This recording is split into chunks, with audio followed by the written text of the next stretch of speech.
안녕하십니까 국민 여러분. 오늘은 현직 대통령이면서 탄핵 대상자인 윤석열 씨가 과연 어떤 사람인가, 우리나라의 대통령이 맞는지에 대해서 한번 알아보도록 하겠습니다. 저는 윤석열 씨가 검찰총장에 임명될 때까지는 국법을 잘 수호하고 법을 어긴 사람에게는 엄격한 법을 적용해서 처벌받게 한 정의로운 검사라고 알고 있었습니다. 그 이유는 당시에 현직 대통령이었던 박근혜 씨와 최순실 게이트를 수사하여 징역 10년과 벌금 80억 원을 확정받게 한 검사였고, 그 결과로 박근혜 대통령이 탄핵을 받아 파면되었으며, 또한 한나라당 소속 전직 대통령이었던 이명박 씨를 2018년도에 110억대 뇌물수수와 305 횡령 혐의로 징역 1년이 확정되는 데 공헌을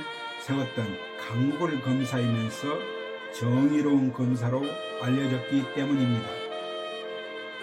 그때부터 윤석열 이름이 우리 국민들 사이에서 유명 인사가 되어갔습니다. 그런데 문재인 정권 당시 개혁의 이슈 중 하나가 검찰개혁이었는데, 문재인 대통령은 검찰개혁의 적임자로 학자 출신의 조국 서울대 법대 교수를 법무부 장관으로 임명하려 하자 검찰총장이 된 윤석열이 검찰 조직의 힘을 믿고 검찰개혁을 방해하려고 법무장관 후보인 조국을 낙마시키기 위해서 검찰 수사력을 총동원하고 야당인 한나라당과 합세하여 자녀들의 입시 비리를 찾아내서 조국 가정을 풍비 박산시켰고, 그 결과로 문재인 대통령과도 대립하면서 윤석열은 갑자기 야당의 대통령 후보로 급부상하였고, 급기야 야당인 국민의힘 후보로 추대되었고, 정권 말기 문재인 정권은 여론과 민심 이반이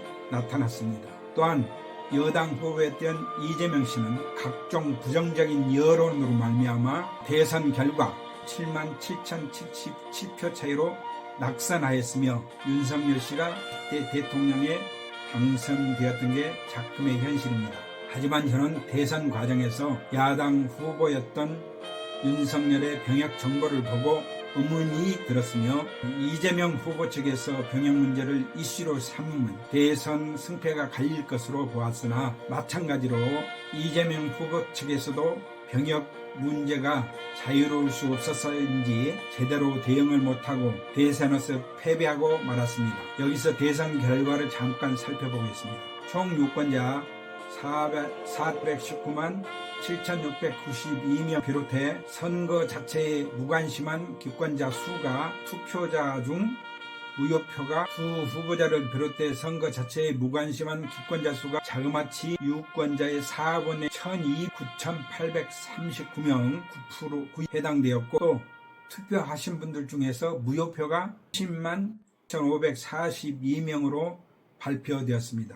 사실 이 무효표가 이재명 씨 표였더라면 이재명 씨가 3만 465표 차이로 당선이 되고 윤석열은 낙선하였을 것입니다. 이제 대통령에 당선된 현직 대통령이면서 탄핵 심판을 받고 있는 윤석열의 정직성에 대해서 살펴보겠습니다. 윤석열 씨는 공부를 잘했던지 서울대 법대에 다녔다고 했습니다. 대한민국의 남자는 모두 다 군대에 가야 되는데, 윤석열 씨도 1982년도에 군대 갈 나이가 되어서 입영양장을 받고 신체검사를 받게 되었습니다.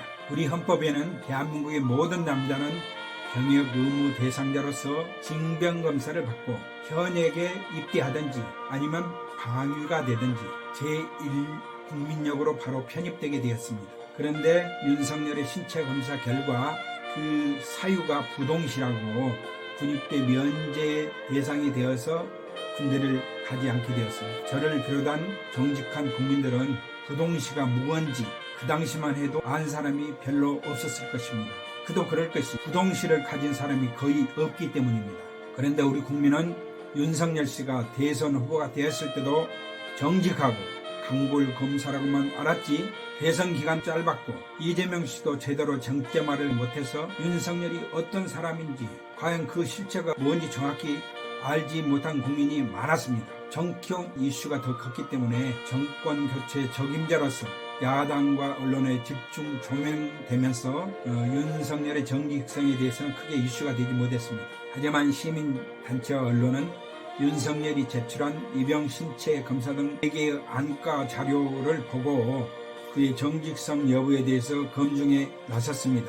그런데 여당 후보인 이재명 씨 측에서 강하게 문제제기를 하지 않아 유야무야 되어버렸고 결과로 대통령에 윤석열이 당선되었습니다.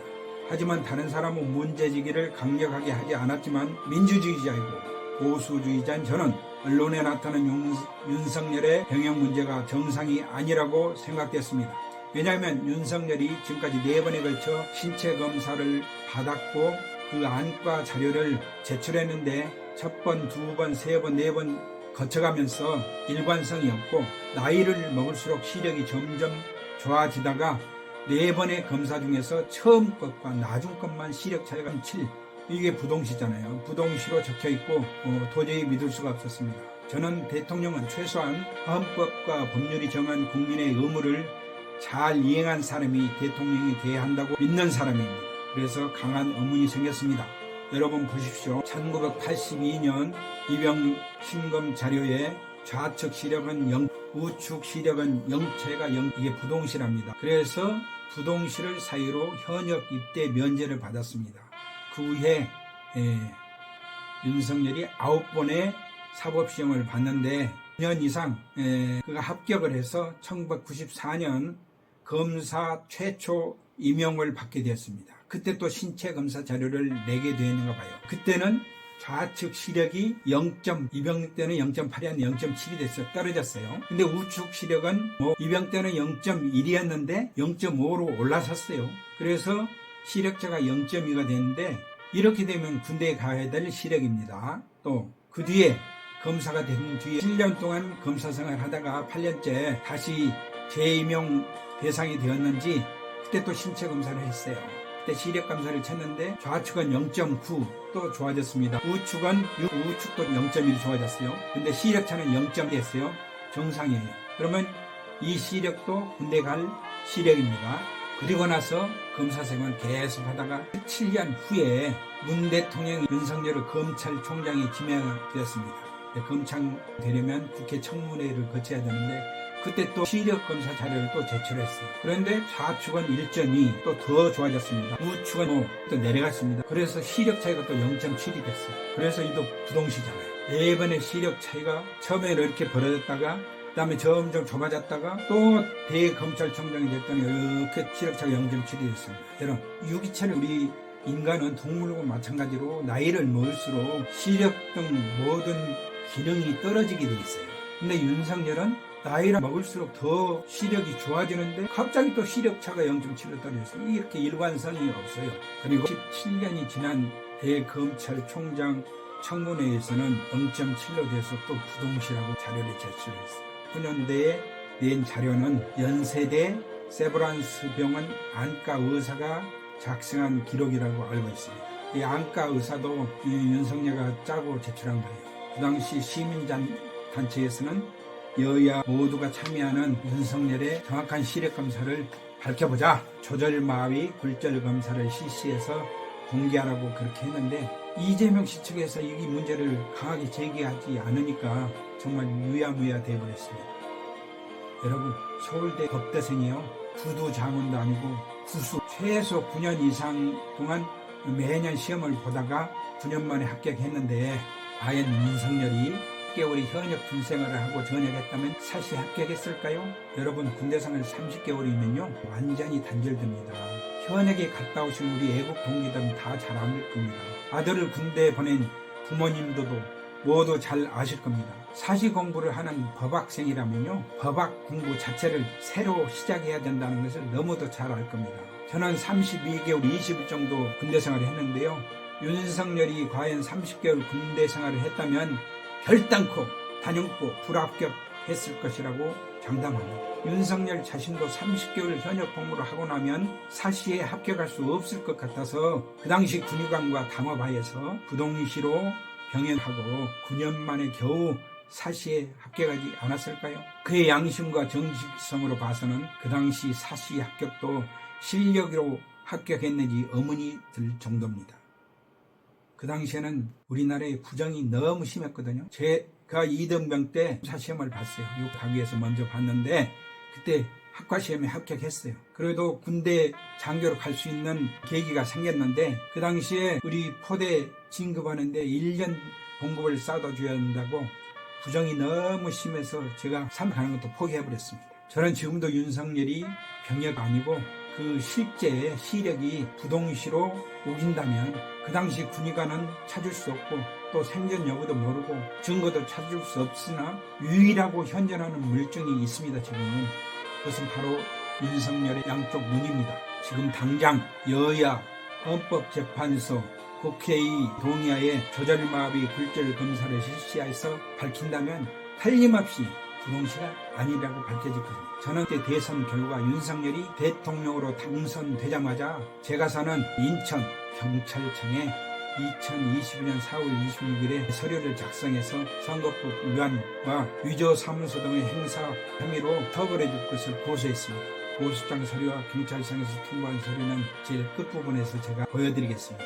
선거사범은 경찰청 본청에서 수사하기 때문에 고소건이 서울경찰청으로 이첩되었습니다. 그리고 저는 마포구에 서울경찰청 반부패 공공범죄수사대에서 저를 불러서 제가 가서 고소인 조사 받았습니다. 근데 경찰에서는 제가 대통령인 윤석열과 직접 당사자가 아니라고 고소인 대신 고발인 조사로 변경해서 받았습니다.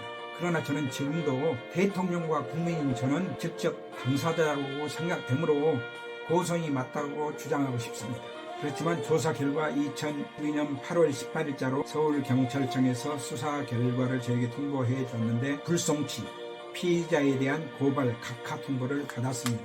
저는 아직도 윤석열은 병역 기피자이고 군의관과 짜고 국가와 국민을 속인 파렴치범 사기꾼이라고 확신합니다. 유세 과정 중에 저는 야당 국회의원실까지 찾아가서 여당 후보의 병역 기피 혐의가 있으니까 여당 후보를 빨리 교체하고 윤석열의 병역 기피를 이슈하라고 요구했습니다.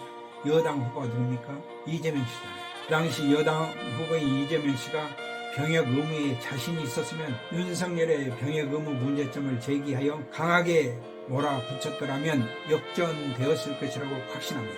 여러분, 국가 지도자, 특히 대통령은 헌법에 명시된 국민의 5대 의무는 기본적으로 반드시 지켜야 된다고 생각합니다. 국민의 5대 의무 중 하나라도 지키지 못했으면 후보로 나서면 절대 안 됩니다. 법으로 규정해야 됩니다. 국민의 5대 의무는 교육의 의무, 근로의 의무, 납세의 의무, 국방의 의무, 환경보전의 의무, 재산권 행사, 공공복지 적합성의 의무, 이렇게 6대 의무라고 합니다. 그런데 윤석열은 다른 의무에 대해서는 잘 모르겠어요. 발표되지 않았으니까. 그런데 국방의 의무를 연탈한 병역 기피자입니다. 우리 국민 남자에게만 주어지는 국방의 의무, 병역 의무는 국가와 국민을 위하여 지키기 위한 절대적인 의무입니다. 제 부친은 무학이면서도요 3대째 외아들인데도 21살에 결혼해서 저를 낳고 돌도 안 될 때 군에 입대하셔가지고 3사단 백골사단에서 16개월을 근무하고 제대하셨습니다. 군번은 논산군번으로 아버지가 말씀하시기를 영이 많아서 건빵 군번, 동전 군번이라고 하셨는데 1010-333 하셨는데 마지막 끝자리는 8인지 9인지 확신할 수가 없겠어요. 그런데 서울대를 나온 윤석열은 검사가 되겠다는 법대생이 여러분 차기 장관자 자신의 영달을 위해서 군의관과 짜고 뇌물을 주고 부동시라는 들어보지도 못한 사유로 병역을 기피한 파렴치범으로 대통령은 물론 검사도 될 자격이 없는 인간입니다. 그 윤석열이 대통령감이 될 자격과 안목이 있는 사람인지 후보 당시의 공약사항을 한번 살펴보겠습니다. 그는 첫째로 모병제를 주장했습니다. 그는 무지한 지식인이거나 사기꾼입니다. 우리나라는 지정학적, 정치적, 군사적으로 약한 나라를 침략하는 북쪽에 있는 러시아, 우크라 침공했잖아요. 또 강대국이라고 우리를 얕보는 서쪽의 중국, 사회주의 국가잖아요. 또 우리를 평생 괴롭히는 남쪽에 위치한 일본, 맨방이면서도 국익을 우선시하는 동쪽 미국, 그렇게 4대 강국이 둘러싸여 있고요. 동족이면서도 이념이 다른 핵무기를 배치하고 미사일을 발사하면서 호시탐탐 남침 야욕을 불태우는 북한 공산 정권이 버티고 있어서 절대로 모병제를 주장하면 안 되는데 18세부터 젊은 층의 표를 도적질하려고 모병제를 주장했습니다. 아마 자기가 병역을 기피한 측면도 있으리라고 생각됩니다. 제 생각으로는 우리나라가 통일이 되더라도 절대로 모병제를 해서는 안 된다고 주장합니다. 모병제를 주장하는 사람은요, 우리나라가 처한 주변 환경을 전혀 모르는 무지한 인간이고 표를 의식한 인간입니다. 거짓말쟁이. 또 군인 급료 200만 원을 지급하겠다고 했는데 모든 군인에게 200만 원을 지급해야 됩니다. 그런데 다행히 병역 의무를 치르는 군인들에게 봉급이 많이 올랐더라고요. 제가 80년도 제대 당시 병장 월급이 3,600원이었거든요. 만 원이 아닌 3,600원이었어요.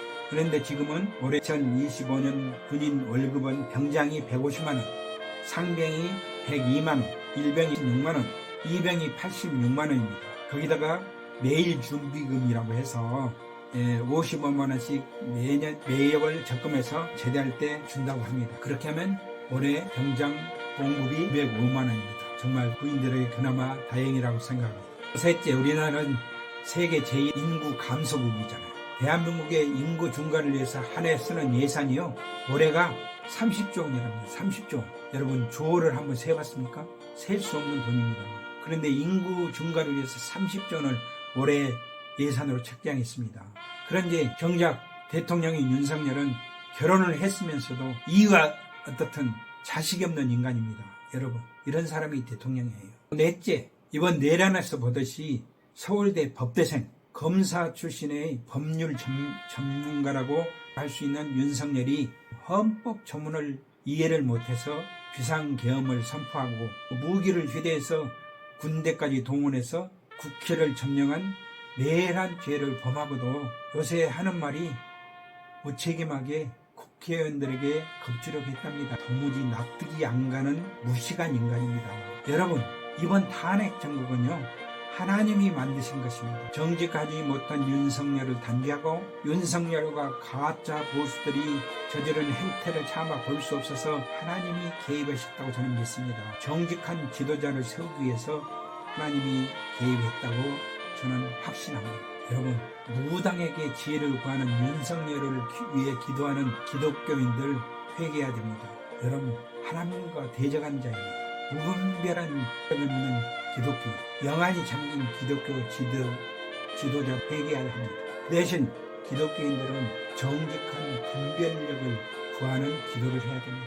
왜냐하면 이 나라의 최애 보루는 기독교인이기 때문입니다. 목사님들도 병역을 필요하지 않는 그런 목회자가 있다면 목사 그만둬야 됩니다. 군대도 안 간 목사들이 데모하고 있습니다. 여러분, 내란을 선동하고 있어요. 기독교인은 민주주의자여야 하고 보수주의자여야 합니다. 누가 이 나라를 지키겠습니까? 여러분이 믿는 분이라면 정직과 지혜의 하나님을 욕되고 힘들게 하지 마십시오. 병약 기피자이고 가짜 보수자인 윤석열을 위해서 나라를 혼란스럽게 하지 말고 국렬을 분열하지 마십시오. 제발요. 여러분 감사합니다. 경청해 주실 감사하고 다음 편에 다시 또 찾아뵙도록 하겠습니다. 감사합니다.